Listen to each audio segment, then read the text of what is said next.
السلام عليكم ورحمة الله وبركاته. الحمد لله رب العالمين والصلاة والسلام على سيدنا محمد وآله وصحبه أجمعين. قال الله تعالى في القرآن العظيم: أعوذ بالله من الشيطان الرجيم. بسم الله الرحمن الرحيم. قل لن يصيبنا إلا ما كتب الله لنا هو مولانا وعلى الله فليتوكل المؤمنون. صدق الله العلي العظيم. சர்வ புகழும் புகழ்ச்சியும் இவ்வுலகை படைத்து பரிபாலித்துக் கொண்டிருக்கக்கூடிய எல்லாம் அல்ல அல்லாஹ்விற்கு. எல்லாம் அல்ல அல்லாஹ் ரப்புல் ஆலமீன் இந்த மனிதனுக்கு வழங்கக்கூடிய அந்த அருட்கொடைகள் பற்றியும் எல்லா விதத்திலும் அந்த இறைவன் எவ்வாறெல்லாம் பாதுகாப்புடையவனாக இருக்கின்றான், அப்படிப்பட்ட அல்லாஹ்வின் மீது ஒரு மனிதன் எந்த அளவிற்கு முழுமையான நம்பிக்கை கொள்ள வேண்டும் என்பதை பற்றி உண்டான ஒரு விஷயத்தை அல்லாஹ் தஆலா இவ்வாறு குறிப்பிட்டு காட்டுவான்: குல்லை யுஸீபனா இல்லாமா கத்தபல்லாஹு லனா. நபியே, நீங்க சொல்லுங்க, ஒருபோதும் அல்லாஹ் விதித்ததை தவிர வேறொன்றும் எங்களை அணுகாது.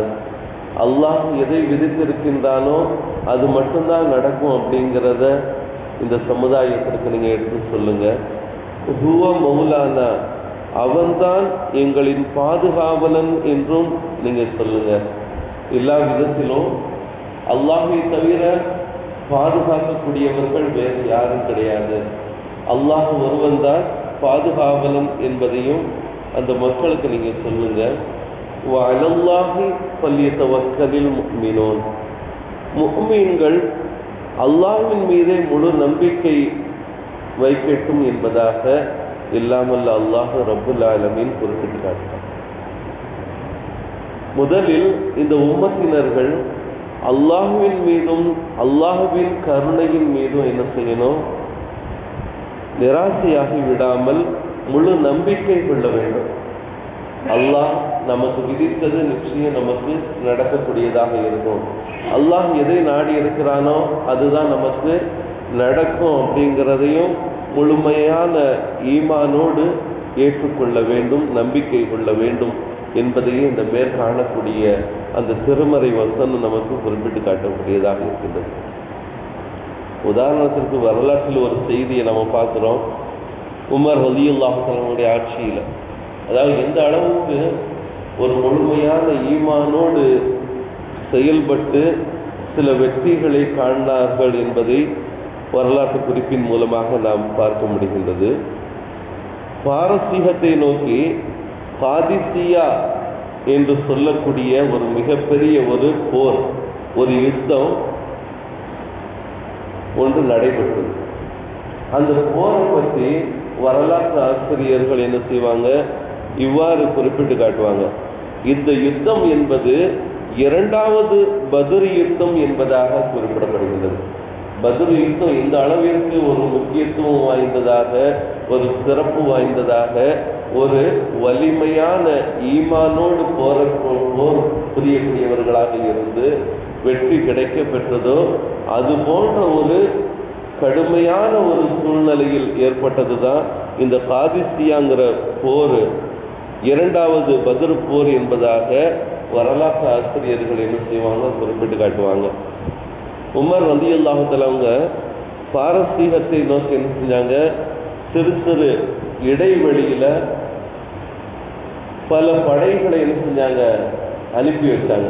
கொஞ்சம் கொஞ்சம் இடைவெளியில பல படைகளை என்ன செஞ்சாங்க, அனுப்பி வச்சாங்க. அதுல முதலாவது ஒரு படையை ஹஸ்ரத் அபு உபைதா ரலியல்லாஹு தஆலாவுடைய தலைமையில ஒரு படையை என்ன செஞ்சாங்க, அனுப்பி வச்சாங்க. அதற்கு பிறகு சிறிது இடைவெளிக்கு பிறகு ஹாலித் இப்னு வலீத் ரலியல்லாஹு தஆலா அவர்களுடைய தலைமையில ஒரு சில படைகளை என்ன செஞ்சாங்க, அனுப்பி வச்சாங்க. அதற்கு பிறகு மூன்றாவதாக சஅத் இப்னு அபீ வக்காஸ் ரலியல்லாஹு தஆலா அவர்களுடைய தலைமையில ஒரு படையை அனுப்பி வச்சாங்க. நான்காவதாக ஒரு படையை அந்த பாரசீகத்தை நோக்கி முஹர்ரின் ரலியல்லாஹு தஆலா அன்ஹு அவர்களுடைய தலைமையில் என்ன செஞ்சாங்க, அனுப்பி வச்சாங்க. இப்படி அனுப்பி வைக்கப்பட்ட படைகளில் பாரசீகம் சென்ற சஅத் இப்னு அபி வக்காஸ் ரலியல்லாஹு தஆலாவுடைய தலைமையில் சென்ற படை போகக்கூடிய வழியில் வெள்ளத்தால் சூழப்பட்டதில் என்ன செஞ்சிருக்காங்க, மாட்டிக்கொண்டாங்க. வெள்ளம் இடையில வந்துடுச்சு, அங்கும் போக முடியாமல் இங்கும் போக முடியாமல் நடுவில் மாட்டிக்கிட்டு நிற்கிறாங்க. இப்படிப்பட்ட ஒரு சூழ்நிலையில் அதை கடக்க முடியாமல் நின்ற வேளையில் அதனுடைய படையின் தளபதியான சஅத் இப்னு அபி வக்காஸ் ரலியல்லாஹு தஆலா அவங்க என்ன செஞ்சாங்க, ஒற்றை வார்த்தை மட்டும் சொன்னாங்க. பிஸ்மில்லா என்ற ஒரு வார்த்தையை கூறி என்ன செஞ்சாங்க, அந்த தன்னுடைய படைகளை அந்த தண்ணீரின் மீது அழைத்து சென்றார்கள். தண்ணீரின் மீது என்ன செஞ்சாங்க, ஒற்றை வார்த்தை தான், பிஸ்மில்லா என்ற ஒரு வார்த்தை தான். அந்த வார்த்தையை சொல்லி என்ன செஞ்சாங்க, தண்ணீரின் மீது அழைத்து சென்றார்கள். இந்த அறிவிக்கக்கூடிய அபூ ஹுரைரா ரலியல்லாஹு தஆலா அவங்க சொல்லுவாங்க, நான் உது செய்யக்கூடிய ஒரு தேவைக்காக வேண்டி ஒரு பூஜா வச்சிருந்தேன். போகிற வழியில் உது செய்யணும், தொழுகணும், அதாவது போருக்கு தான் போகிறாங்க, இருந்தாலும் கூட தன்னுடைய கடமைகளை நிறைவேற்றுவதற்காக வேண்டியும் தன்னுடைய தயாரிப்புகளை வச்சிருந்தவங்க தான் சத்திய சஹாபாக்கள். அந்த அடிப்படையில் நான் ஒரு பூஜா ஒன்று உது செய்வதற்காக இருந்தேன். அந்த உது செய்யக்கூடிய அந்த பூஜா என்னுடைய வாகனத்திலிருந்து கீழே விழுந்துருச்சு. அப்படி விழக்கூடிய வேளையில் அதை நான் கீழே இறங்கி என்ன செஞ்சேன், எடுத்தேன். ஆனால் தண்ணீரின் மேல் தான் நிற்கிறோம் என்ற உணர்வே இல்லாத அளவுக்கு நான் கீழே இறங்கி சாதாரணமாக ஒரு தரையில் எப்படி இறங்கி நின்று ஒரு பொருளை எடுக்குமோ அதே போல் நான் இறங்கி நின்று அந்த பூஜாவை எடுத்தேன். அதற்கு பிறகு அந்த தண்ணீரின் மீது நாங்கள் கடந்து சென்றோம், நடந்து சென்றோம் என்பதாக அபூ ஹுரைரா ரலியல்லாஹு தஆலா அவங்க கூறுவாங்க. அன்பானவர்களே, இதை கொண்டு நமக்கு நோக்கம் என்ன அப்படிங்கிறத நம்ம பார்க்கின்ற பொழுது வார்த்தை சிறிதுதான், வார்த்தை சிறிதுதான். பிஸ்மில்லாங்கிறது நம்ம எல்லாருமே சொல்லக்கூடிய வார்த்தை தான். அந்த வார்த்தை ஈமானியத்தான தன்மையோடும் முழு நம்பிக்கையோடும் கூறினால் அதனுடைய மகத்துவம் எவ்வளவு சிறப்பு வாய்ந்தது என்பதை தான் இந்த வரலாற்று குறிப்பு நமக்கு உணர்த்தி காட்டக்கூடியதாக இருக்குது. ஒரு வார்த்தையை சொல்கிறோம், எல்லாரும் சொல்லக்கூடியதான். ஆனால் அதே வார்த்தை ஈமானியத்தான தன்மையோடு சொன்னால் அதற்கு மிகப்பெரிய ஒரு பாக்கியத்தை அல்லாஹ் தஆலா தருகின்றார். உருக்கமாக நாம் செய்யக்கூடிய துஆக்கள், அதே போன்று நன்மையை நாடி ஒவ்வொரு காரியங்களையும் செய்கின்ற பொழுது அதனுடைய பலன், அதனுடைய மகத்துவம் மிகப்பெரிய சிறப்பு வாய்ந்தது அப்படிங்கிறத அந்த சஹாபாக்களின் மூலமாக நாம் அறிய முடிகின்றது. அது மட்டுமல்லாது மூசா அலைஹிஸ்ஸலாமுடைய காலத்தில் பஞ்சம் ஏற்பட்ட பொழுது அல்லாஹ் என்ன செஞ்சான், பாறையின் மீது அடிக்க சொன்னான். சில மக்கள் நம்ம என்ன செய்வோம், ஒரு கட்டளை வருகின்றது என்றால் இந்த பாறையில் அடித்தா நமக்கு தண்ணி கிடைக்காம போகுது அப்படிங்கிற மாதிரி ஒரு சிந்தனை நமக்கு ஏற்படும். கடுமையான பஞ்சம், தண்ணி இல்லை, பாறையில் அடித்து நமக்கு தண்ணி வருமா வராதா அப்படிங்கிற ஒரு சந்தேகம் எல்லா மனிதர்களிடத்திலும் ஏற்படும். ஆனால் அல்லாஹ் என்ன செஞ்சான், பாறையில் அடிக்க சொன்னான். மூசா அலைஹிஸ்ஸலாம் அவர்களும் முழு நம்பிக்கையோடு என்ன செஞ்சாங்க, அந்த பாறையின் மீது அடித்தார்கள். 12 ஊற்றுகள் என்ன செய்யப்பட்டது, பெருக்கெடுத்து ஓடியது.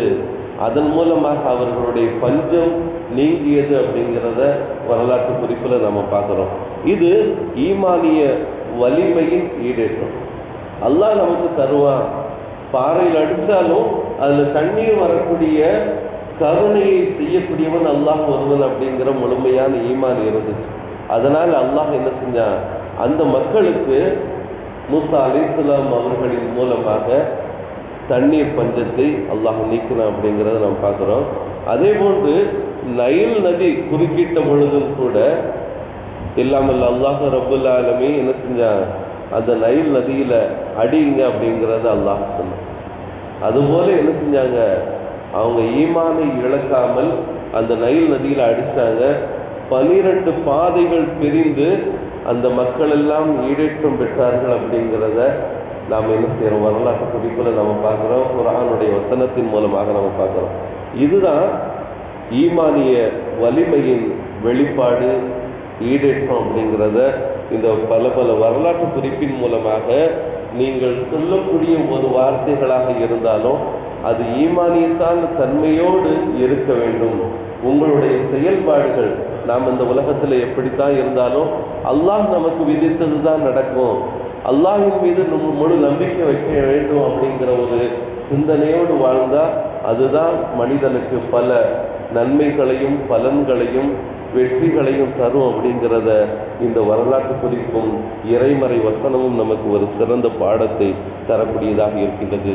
அத்தகைய ஈமானிய வலிமையோடு வாழக்கூடிய நன்மக்களாகவும் அந்த ஈமானோடு வாழ்ந்து அந்த ஈமானோடு மரணிக்கக்கூடிய நல்லதொரு நசீபை அல்லாஹ் நம் அனைவருக்கும் வழங்கிடுவானாக.